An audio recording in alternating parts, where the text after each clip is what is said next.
Em fervente oração, vem o teu coração na presença de Deus derramar. Mas só podes fluir o que estás a pedir quando tudo deixares no altar. Quando tudo perante o Senhor estiver e todo teu ser Ele controlar, só então há de ver que o Senhor tem poder quando tudo deixares no altar.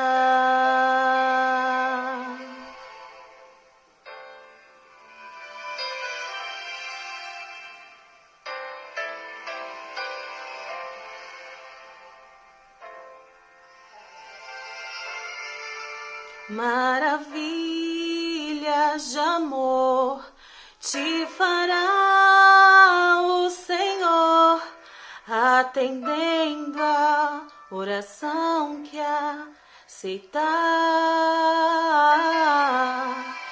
Seu imenso poder te fará socorrer quando tudo deixares no altar. Quando tudo perante o Senhor estiver e todo teu ser Ele controlar, só então há de ver que o Senhor tem poder quando tudo deixares no altar.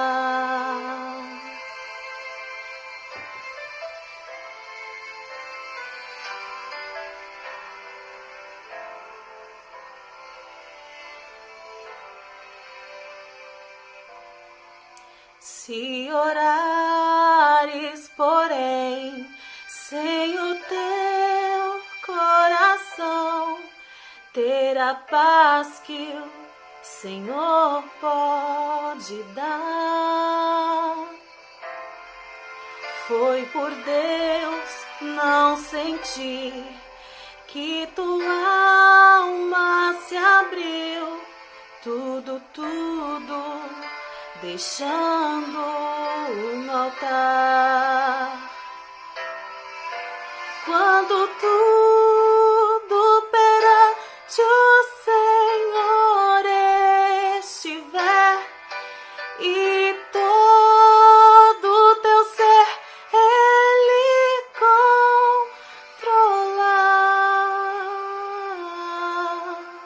só então há de ver que o Senhor tem poder quando tudo deixares no altar.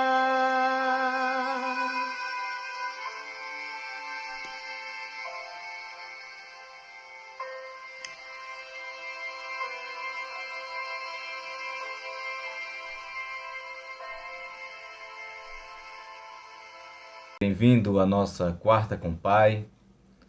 Nesta noite nós falaremos de um tema que ele é vital na nossa expectativa e na nossa esperança de fé, que é a vida eterna. A vida com Cristo, ela é uma vida cuja base está fixada na eternidade. Nós vivemos o agora na esperança no futuro. E num futuro em que a vida ela não tem fim, porque viver com Cristo é viver na eternidade, porque Ele é o caminho que nos leva a Deus e estando em Deus, a morte, ela é dissipada. Quero convidar você nesta noite para abrir a sua Bíblia no livro de João, capítulo 17, do verso 3. Será apenas um versículo para iniciarmos o nosso diálogo dessa noite. João, capítulo 17, do verso 3, ele diz assim: E a vida eterna é esta, que conheçam a Ti, o único Deus verdadeiro, e a Jesus Cristo, a quem enviaste. Repetindo, e a vida eterna é esta, que conheçam a Ti, como único Deus verdadeiro, e a Jesus Cristo, a quem enviaste. Vamos orar. Pai, em nome de Jesus, nós te rogamos que o Senhor nos abençoe, ó Deus, nesta noite. Abençoe a cada um, ó Pai, que neste momento está acompanhando a meditação na Tua Palavra. A Tua Palavra, Senhor, que ela é significativa e ela tem total respaldo através da figura de Jesus Cristo. Jesus que nos valida a inclusive orarmos a Ti, porque nós, ó Pai, não sabemos nem como Te pedir as coisas, e por isso, ó Deus, nós Te pedimos sempre em nome de Jesus. Ele, ó Deus, que é o caminho, a verdade e a vida. Por isso, Senhor, nessa noite, neste momento, no momento em que meu irmão, minha irmã, ou aquele que nos acompanha, possa estar assistindo, ó Pai, este momento em que nós estaremos meditando na Tua Palavra, a Tua Palavra que é viva e eficaz, a Tua Palavra que está em Cristo Jesus. Obrigado, Senhor. Nós te rogamos agradecidos através do nome santo e bendito de Jesus. Amém. Então Jesus, ele traz para nós uma realidade, uma revelação da verdade em que Deus ele nos coloca. E que verdade é esta colocada através de Deus? A verdade que existe um Deus verdadeiro. Durante toda a Bíblia, nós vemos de Gênesis até Apocalipse, esta revelação de que existe um Deus e que ele é real, ele é verdadeiro. Ele não está sujeito a uma intelectualidade nossa ou a uma figuração da nossa mente, mas ele é uma pessoa, ele é uma persona.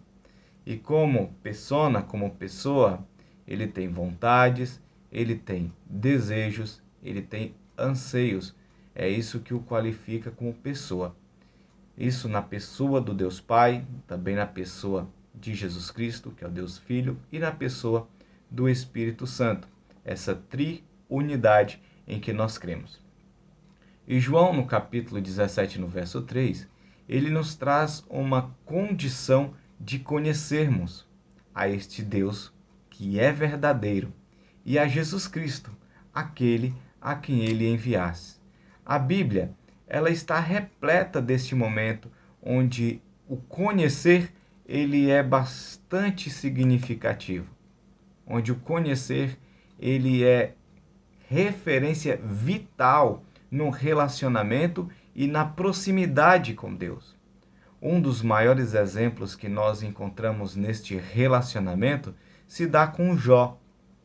Se nós observarmos o que aconteceu com Jó, do início do livro até o final, nós vemos que é uma relação direta, onde ali Deus ele esteve a todo instante dialogando com Jó, ensinando a Jó, naquele que nós entendemos ser um diálogo transformador de um caráter que já era em si um caráter de adoração.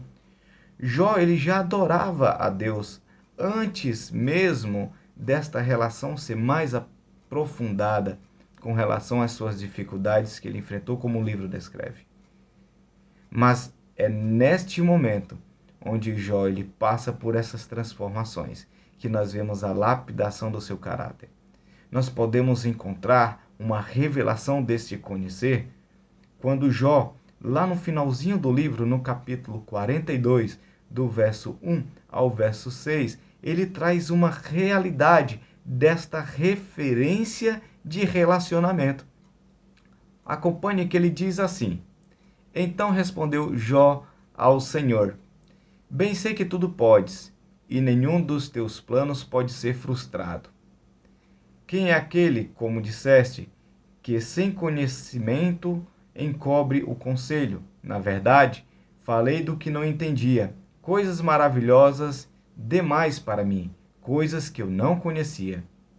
Escuta-me, pois, havias dito, e eu falarei, e eu te perguntarei, e tu me ensinarás.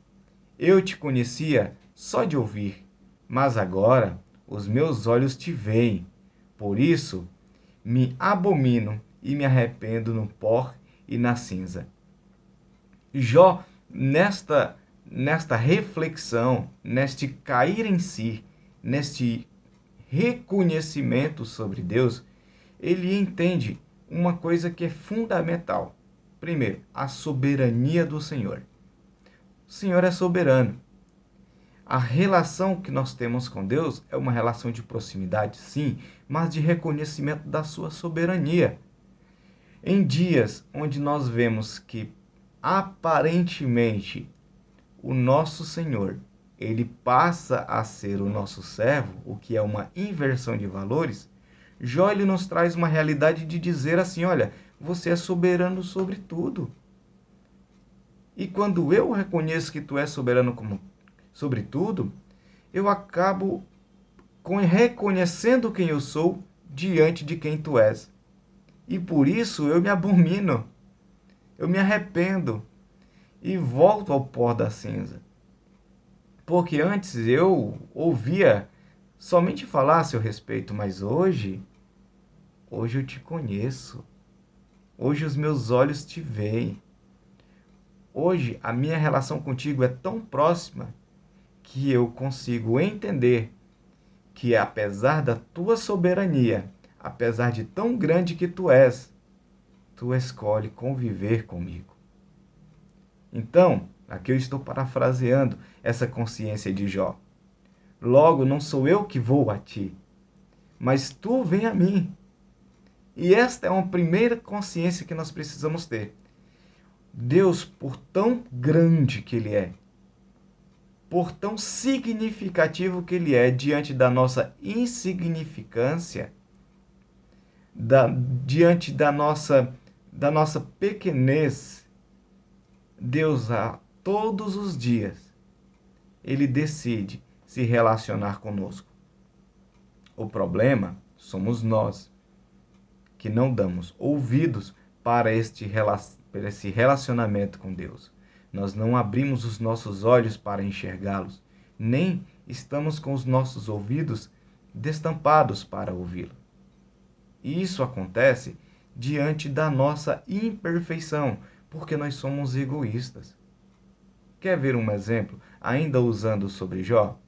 Se nós observarmos bem esse conceito de intimidade de Jó, nós vemos que lá no primeiro capítulo, no verso 5, Jó, ele chamava a seus filhos e os santificava. Ele levantava-se de madrugada e oferecia holocausto segundo o número de todos eles, pois dizia, talvez tenham pecado os meus filhos e blasfemado contra Deus em seu coração. Assim fazia Jó todos os dias, ou seja, continuamente. E nós, o que fazemos quando levantamos? Jó, toda madrugada, ele levantava e prestava um culto a Deus. Você tem ideia disso? Você consegue conceber essa adoração de Jó? Todos os dias, ou seja, continuamente. E ele não fazia um culto a si, para Deus. Ele fazia um culto onde ele colocava a presença de todos os seus filhos diante de Deus. Porque ele entendia que em algum momento daquele dia, os seus filhos poderiam, em seu coração, blasfemar contra o seu Senhor. Então ele fazia um culto, ele já pedia perdão, antes mesmo do pecado poder acontecer. Este modo de relacionamento que o capítulo 1 ele é colocado, demonstra o caráter de adoração de Jó. Um caráter que ele não precisava receber bênçãos para adorar o seu Deus. Tanto é que esta foi uma das acusações que Satanás fez contra ele, dizendo: olha, o teu servo Jó, ele te adora porque tu abençoa ele. Eu quero ver se você tirar as coisas dele, se ele vai continuar te adorando como ele faz nos dias de hoje. E assim começa a saga de Jó. Nesta que é uma batalha onde Deus ele trava com Satanás sobre a adoração de um ser humano, de um ser que ele é pequeno, de um ser que é falho, mas que decide toda manhã se relacionar com seu Deus. Nós temos decidido isso nos dias atuais, você e eu. O que nos vem à mente toda manhã, o que nos vem à mente durante o dia, o que nos vem à mente à noite, quando você acorda, o que é a primeira coisa que vem à sua mente? Para aqueles que gostam da programação neurolinguística, há um conceito que diz que se você mentalizar algo nos últimos 20 minutos antes de dormir, ao acordar, o teu cérebro lhe volta àquela memória que você tinha antes de adormecer. É um processo neurológico. Para você acordar pensando no eterno, você tem que dormir pensando no eterno. Para que toda manhã Jó ele pudesse levantar para prestar esse culto de adoração, certamente, durante a noite antes de dormir, ele também adorava a Deus. Logo, isso era contínuo. Não era feito aos domingos, aos sábados, às sextas-feiras, num dia comemorativo. Não tinha essa marcação de tempo de calendários como nós temos nos dias atuais, onde nós decidimos um dia em que nós devemos prestar um culto a Deus. Não, são todos os dias. Todos os dias são do Senhor. Este era um conhecimento que Jó tinha, lapidado em seu coração. Jó conhecia a Deus, passou a conhecer a Deus. Depois desse processo, não somente do que ele aprendeu sobre Deus, mas de como ele se relacionou com Deus. É aqui que eu quero que você aprenda nesta noite sobre esse conhecer a Deus como o único Deus verdadeiro. Ler as Escrituras é importante? Claro que é. Muito importante. Ouvir uma mensagem, como você está fazendo agora, é importante? É bastante importante. Estar na igreja com os irmãos cantando sobre esse eterno, ele é importante? Sim, ele é muito importante. Mas é vital que você entenda que este Deus verdadeiro e real, ele está contigo todos os dias, em todos os momentos, e que você não precisa ter alguém que te leve a uma relação com ele, porque isso é entre você e ele. Esta é a grande maravilha do Evangelho. Esta é a grande maravilha de se relacionar com o Pai. Compreender que Ele está todos os dias, em todos os tempos, em você. Basta você querer se relacionar com Ele. E para isso, você e eu precisamos reconhecer que Ele é soberano nesta relação que nós temos com Ele, como Jó fez no finalzinho do seu capítulo. Conhecer a Deus é entender também que Deus ele é revelado através de Jesus Cristo, que é o Logos vivo, que é a palavra encarnada. Que no princípio era o Verbo estava com Deus, o Verbo era Deus, esse é Cristo Jesus. Durante os evangelhos, Jesus ele se mostra dessa natureza, uma natureza divina, uma natureza que revela essa relação com o Pai. Deus se fez carne e habitou entre nós através da pessoa de Jesus Cristo, através da persona de Jesus Cristo. Esta é uma realidade que nós não podemos desprezar. Nós não podemos deixar de lado neste relacionamento. Relacionar-se com Deus é relacionar-se com Jesus Cristo. É impossível nós chegarmos a Deus desprezando Jesus. É impossível nós termos uma relação com Deus sem termos uma relação direta com Jesus. No livro de João, no capítulo 14, do verso 7 ao verso 9, há aqui um diálogo com Filipe que não entendia essa questão. Observa que lá em João 14, do 7 ao 9, dizia assim Jesus, olha, se vós me tivessem conhecido, conhecerias também a meu Pai. Desde agora o conhecereis e o teneis visto. E replicou-lhe Filipe, Senhor, mostra-nos o Pai, isso nos basta. Disse-lhe Jesus, Filipe, há tanto tempo estou convosco, e não me tens conhecido? Quem vê a mim vê o Pai. Como dizes tu, mostra-me o Pai? Filipe, quando Jesus falava sobre o Pai, ele teve o anseio de se relacionar com o Pai. Ele teve o anseio de se relacionar com Deus e falou assim, Jesus, então, nos faça um favor. Nos mostra então esse Deus. Nos mostra então esse Deus verdadeiro. Nos mostra esse Pai. E Jesus ele diz assim, Felipe, se vocês me conhecessem, vocês saberiam que eu e o Pai somos um. Como, Felipe, que você pede para que eu te mostre o Pai, se o Pai está revelado em mim? Estou eu aqui parafraseando. Como é que você pede que eu te mostre algo que já está revelado a você? Será que você não consegue enxergar, Felipe, que eu sou a revelação do Pai, que eu e o Pai somos um? Que não existe divisão entre mim e o Pai? Aqui nós não temos uma desigualdade, mas nós temos uma igualdade. Logo, Felipe, se você me conhecer e se relacionar comigo, automaticamente você está se relacionando com o Pai, porque nós não somos divisíveis, nós somos um. Logo, Felipe, eu estou vendo que você não me conhece. Logo você tem visto tudo que eu tenho feito. Logo você talvez tenha presenciado aqui de forma veemente os testemunhos, quanto tenho curado, quanto tenho libertado, quanto tenho salvado, mas você se apega aos milagres e não consegue ver a essência. Isso é para nós. Nós buscamos um relacionamento com Deus, nós buscamos um relacionamento com Jesus, que em muitos momentos está fixado nas promessas e está fixado nas bem-aventuranças no que se refere a uma cura, no que se refere a uma prosperidade. Quando você pede um emprego e aí você recebe, aí você o glorifica. Mas e quando esse emprego não vem? Será que você permanece glorificando a Deus? E quando a saúde não chega? Como é que é a tua relação com Deus?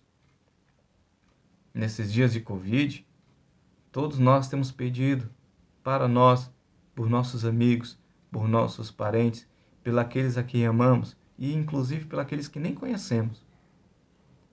Mas às vezes chega a morte e nós, em alguns momentos, dizemos, tá difícil até de orar, porque eu tenho pedido a Deus, mas parece que Ele não tem me ouvido. E parece que isso já é o ponto final da história. Mas não é o ponto final da história. Porque o conhecimento de Deus nos leva a uma consciência de que todas as coisas cooperam para o bem daqueles que amam a Deus, daqueles que são chamados segundo o seu propósito, que nada foge dos seus planos. E que existem situações na vida que é de vontade dele, e nós somos sujeitos a ele. Nós somos para com ele como servos, e não o contrário. Nós pedimos, mas a realização é da vontade do Senhor. Nós não podemos esquecer disso, porque nós nos frustramos muitas das vezes. Porque nós pedimos e as coisas não acontecem como nós desejamos. E aí nós dizemos, o Senhor me abandonou. Ele não te abandonou. Talvez nós não estejamos vendo, ouvindo e falando aquilo que Ele quer que nós ouçamos, vemos e falemos. É hora de voltarmos a esse conhecimento e na revelação de Jesus Cristo, relacionar-se com Jesus e entender a vontade do Pai. Porque como diz lá em João, no versículo em que lemos no início dessa mensagem, conhecerá o Deus verdadeiro e a Jesus Cristo, a quem ele enviasse. E quem é Jesus? Senão a revelação deste Deus maravilhoso. Repetindo aqui o versículo, a vida eterna é esta: conhecer ao Deus verdadeiro e a Jesus Cristo a quem ele enviasse. A vida eterna é esta. A vida eterna é esta. Você quer a vida eterna? Então conheça a Deus e a Jesus Cristo, porque Jesus, ele é o passaporte para esta vida eterna. Ninguém vai ao Pai se não for por Jesus Cristo. Jesus lá em João, no capítulo 11, do verso 25 e 26, João 11, 25 e 26, Jesus ele disse assim, disse-lhe Jesus, eu sou a ressurreição e a vida, quem crer em mim, ainda que morra, viverá. E todo o que vive e crer em mim não morrerá eternamente. Crer nisso? Jesus ele faz uma pergunta para Marta, naquele momento em que se depara com a morte, que Marta se depara com a morte de seu irmão Lázaro. E Jesus ele diz assim, olha, eu sou a ressurreição e a vida. Quem crer em mim, ainda que esteja morto, viverá. Crer nisto, Marta, que eu sou a ressurreição e a vida, crer nisso, Michael, que eu sou a ressurreição e a vida, você crê nisso? Que ainda que você esteja morto, você viverá? Isto é vida eterna. A morte, ela é uma passagem. E o que é uma passagem? A passagem é um deslocamento de uma ação do ponto A para um ponto B. Nós vivemos aqui na Terra, mas eternamente nós viveremos com o Senhor. Nós seremos, no termo que é usado nos dias de hoje, cristificados, ou estando em Cristo. Porque ele disse que aonde ele estiver, nós também estaremos. E esta é a verdade que nos traz a esperança. Esta é a revelação que nos traz a esperança. A vida eterna é esta. Quem crer em Jesus, ainda que esteja morto, viverá. Este é o conhecimento de Cristo. Conhecer a Deus e conhecer a Jesus é o passaporte para esta vida eterna. Pensa nisso. Você e eu, nós temos conhecido a Deus? Você e eu, nós temos conhecido a Jesus? Como é que está o nosso conhecimento sobre Deus e sobre Jesus Cristo? Nós temos ouvido sobre Ele e somente ouvido? Nós temos lido sobre Ele e somente lido? Ou nós temos visto através do Espírito, vivenciado através do Espírito? Nós temos andado com Ele através do Espírito. Nós temos então nos relacionado com Ele através do Espírito. Se você e eu, nós tivermos em comunhão, nós temos a vida eterna. Você e eu não precisaremos ter dúvida alguma de que a vida eterna está em nós, se nós estamos em Cristo, porque assim estamos com Deus. Se estamos com o Senhor, não há nada a temer. Tudo passará. E nós diremos, onde está a morte? A tua vitória, o teu galardão, porque tragada foi a morte pela vitória. E a vitória em Cristo Jesus, porque Ele venceu a morte para dar uma vida eterna para mim e para você. Que o Eterno, Ele te abençoe. Que Ele resplandeça sobre você. Que a sua face esteja diante de você e que você possa transparecer na face do Senhor e revelar a face do Senhor para muitos. Que você seja este mensageiro do reino. Que você transmita a mensagem da vida eterna E a mensagem da vida eterna é esta: que conheçam ao Deus verdadeiro e que conheçam a Jesus Cristo, a quem Ele enviasse para te salvar e para me salvar. Que Deus te abençoe. Tenha uma ótima continuidade de semana. Fique em paz e até a próxima. Paz.